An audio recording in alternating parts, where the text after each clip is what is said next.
রিমঝিম এই বৃষ্টির দিনে এই রেসিপিটি খেতে কিন্তু অনেক বেশি ভালো লাগে। একটানা বৃষ্টির কারণে কিন্তু আমরা সবাই কিন্তু গরুয়া হয়ে গেছি। আর এই ঘরে বসে বসে আমরা কি খেতে পারি শুধু তাই খুঁজি, তাই না? হ্যালো এভরিওয়ান, আসসালামু আলাইকুম। সবাই কেমন আছেন? আমি আলহামদুলিল্লাহ ভালো আছি।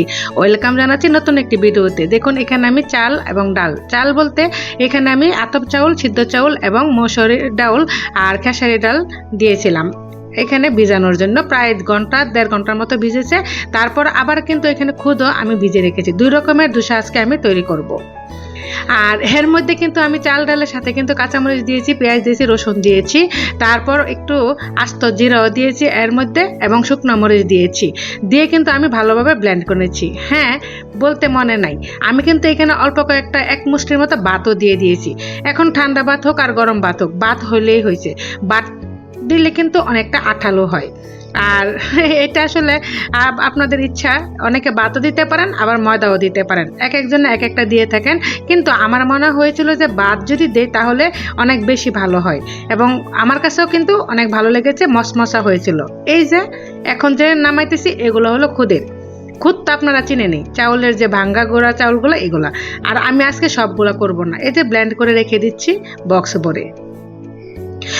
ভরে রেখে দেবো। আমার যখন খুশি তখন আমি ফ্রিজ থেকে বের করে তারপর বানাবো আর খাবো। এর মধ্যে কিন্তু আর কিছুই দরকার হয় না, কারণ শুটকির কোনো ভর্তা তৈরির দরকার নেই, কারণ মরিচ পেঁয়াজ সব কিছু তো এর মধ্যে রয়েছে, তাই না?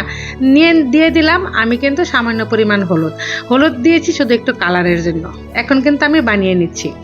আমি কিন্তু দুই চুলায় দুইটা তাওয়া বসিয়ে দিয়েছি, একটার মধ্যে ফ্রাই প্যান আর একটার মধ্যে তাওয়া। দেখুন হইতেছে, কিন্তু আমি কিন্তু ডাকনা দিয়ে ডাকিও নাই। আলহামদুলিল্লাহ অনেক সুন্দর হইতেছে। আর খেতেও যে এত বেশি সুস্বাদু হয়েছিল, একবার না খেলে কিন্তু বুঝতেই পারবেন না। আমি এই রেসিপিটি গতকাল করেছিলাম, আর এইটা করলে না আমার বাসার মধ্যে সবাই অনেক বেশি পছন্দ করে। এখন তো হয়তো বলতে পারেন যে এটা তো রুটির মতো লাগতেছে দেখতে। হ্যাঁ, দেখতে রুটির মতো লাগতেছে, কিন্তু খাইতে অনেকটা বেশি সুস্বাদু হয়। অনেকে কিন্তু আবার পাটিসাপটা পিঠার মতো কিন্তু একদম ঘুরিয়ে ঘুরিয়ে বলে নিয়ে থাকেন। আমি আসলে ওইটা করব না, আমি এইভাবে আস্তই রাখবো।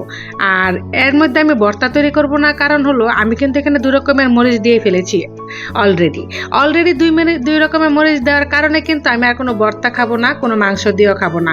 অবশ্য মাংস দিয়ে খাওয়া যেত যদি আমার ঘরে রান্না করা থাকতো, তবে ফ্রিজে রান্না করা মাংস আছে ঝোল কম মাংস দিয়ে কিন্তু খেতে ভালো লাগে না। আর আপনাদের ভাইয়া না এমনিতে অনেক বেশি পছন্দ করে থাকে। দেখুন কত সুন্দর হয়েছে, মাশাআল্লাহ, তাই না? আর আমার কাছেও কিন্তু খুব ভালো লাগে।